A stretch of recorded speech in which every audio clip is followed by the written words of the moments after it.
नमस्कार, स्वागत है आप सभी का द यूनिक यूनिवर्सिटी में। दोस्तों, आज हम लोग जानेंगे कुमारी कंदम महाद्वीप। इसे बताया जाता है कि यह भारत का एक प्राचीन महाद्वीप है जो कि अब शायद खो गया है। इसके बारे में हम जानते हैं इस अद्भुत महाद्वीप के बारे में। जो लोग यह मानते हैं कि सिंधु घाटी की सभ्यता से भारत के इतिहास की शुरुआत होती है, उनकी सोच अब पुरानी हो चुकी है।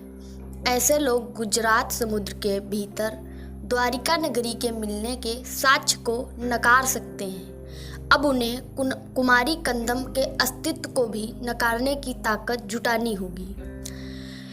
आज से 100 या 50 साल पहले इतिहास को जानने के स्रोत कम थे।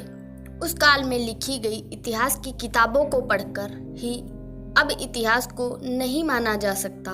हालांकि वे किताबें हमारे ज्ञान का आधार जरूर हैं। वैज्ञानिक कहते हैं कि गोंडवाना नामक एक द्वीप के टूटने से भारत, ऑस्ट्रेलिया और अंटार्कटिका का निर्माण हुआ। उस काल में भारत कैसा था, यह शोध का विषय हो सकता है, लेकिन हम बात कर रहे हैं आज से 15,000 वर्ष पूर्व के भारत की। 19वीं सदी में अमेरिका और यूरोपीय विद्वान एक वर्ग ने अफ्रीका, भारत और मेडागास्कर के बीच जियोलॉजिकल और अन्य समानताएं समझाने के लिए जलमग्न हो चुकी एक महाद्वीप का अनुमान लगाया और उसे लेमुरिया नाम दिया। हालांकि इस दौरान एक महाद्वीप खोजा जिसका नाम मुंह दिया गया, उसके बारे में हम बात नहीं करेंगे क्योंकि यह विषय बहुत ही विस्तृत है। जिस तरह वर्तमान में ग्लोबल वार्मिंग के कारण पृथ्वी पर कई विनाशकारी बदलाव होने की आशंकाएं जताई जा रही हैं, उसी प्रकार भारत में एक बार ऐसा हो चुका है जिसके चलते लेमुरिया और मू नाम के 2 महाद्वीप जलमग्न हो चुके थे। हालांकि वैज्ञानिक इस पर अभी शोध ही कर रहे हैं, किंतु विश्व के खोजकर्ताओं का दावा है कि इन दोनों महाद्वीपों पर सभ्यता काफी विकसित थी। कुछ खोजकर्ताओं, जिनमें प्रमुख थे फिलिप स्कोल्टर, का यह भी कहना था कि मनुष्य की उत्पत्ति इन्हीं महाद्वीपों पर हुई थी। ये दोनों महाद्वीप किसी भूवैज्ञानिक हलचल की वजह से समुद्र के भीतर समा गए। जब से पृथ्वी बनी है तब से विनाश के कई चरण हुए हैं तथा कई प्रजातियां विलुप्त हुई हैं, नई आई भी हैं। विश्व की सभी जातियों एवं धर्म में प्राचीन महाप्रलय का उल्लेख मिलता है। केवल धर्म ही नहीं, भूवैज्ञानिक साक्ष्य भी पृथ्वी पर कई प्राचीन विनाशकारी हलचलों को दर्शाते हैं, चाहे वे भूकंप के रूप में हो या फिर ज्वालामुखी के रूप में, या ग्लोबल वार्मिंग या हिमयुग के रूप में हो। आदिम जनजातियों में भी जल महाप्रलय का उल्लेख कहानियों के रूप में मिलता है। इसी क्रम में इस महाद्वीप का उल्लेख भी प्राचीन तमिल साहित्य में पाया जाता है। तमिल के इतिहासकारों के अनुसार इस द्वीप का नाम कुमारी कंदम था। कुमारी कंदम आज के भारत के दक्षिण में स्थित हिंद महासागर में एक खो चुकी तमिल सभ्यता की प्राचीनता को दर्शाता है।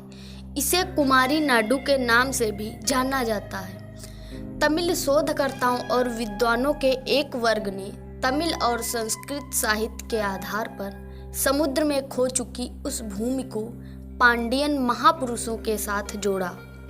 तमिल पुनर्जागरणवादियों के अनुसार कुमारी कंदम पांड्यान राजा का पूरे भारतीय उपमहाद्वीप पर शासन था। दक्षिण भारत के लोकगीतों में इतिहास के साथ उस खो चुकी इस सभ्यता का वर्णन भी मिलता है। नजीतन जब इसके बारे में जानकारी देने वाले खोजकर्ता भारत के नगरों में पहुंचे, तब इस लोक कथा और लोकगीत को बल मिला। तमिल के लेखकों के अनुसार आधुनिक मानव सभ्यता का विकास अफ्रीका महाद्वीप में न होकर हिंद महासागर में स्थित कुमारी कंदम नामक द्वीप में हुआ था। हालांकि कुमारी कंदम या लुमेरिया को हिंद महासागर में विलुप्त हो चुकी काल्पनिक सभ्यता कहा जाता है। कुछ लेखक तो इसे रावण की लंका के नाम से भी जोड़ते हैं, क्योंकि दक्षिण भारत को श्रीलंका से जोड़ने वाला राम सेतु भी इसी महाद्वीप में पड़ता है। फिलिप स्क्लाटर ने मेडागास्कर और भारत में बहुत बड़ी मात्रा में वानरों के जीवाश्मों को मिलने पर यहाँ एक नई सभ्यता के होने का अनुमान व्यक्त किया।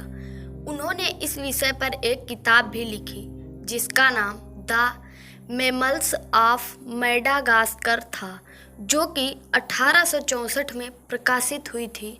कुमारी कंदम का क्षेत्र उत्तर में कन्याकुमारी से लेकर पश्चिम में ऑस्ट्रेलिया के उत्तरी तट और मेडागास्कर तक फैला था, ऐसा माना जाता है। जानकारी कैसी लगी कमेंट बॉक्स में ज़रूर बताएं और ऐसी ही अद्भुत और अनोखी जानकारियों के लिए जुड़े रहिए हमारे साथ द यूनिक यूनिवर्सिटी से। धन्यवाद। जय हिंद। मिलेंगे नए वीडियो में जल्दी ही।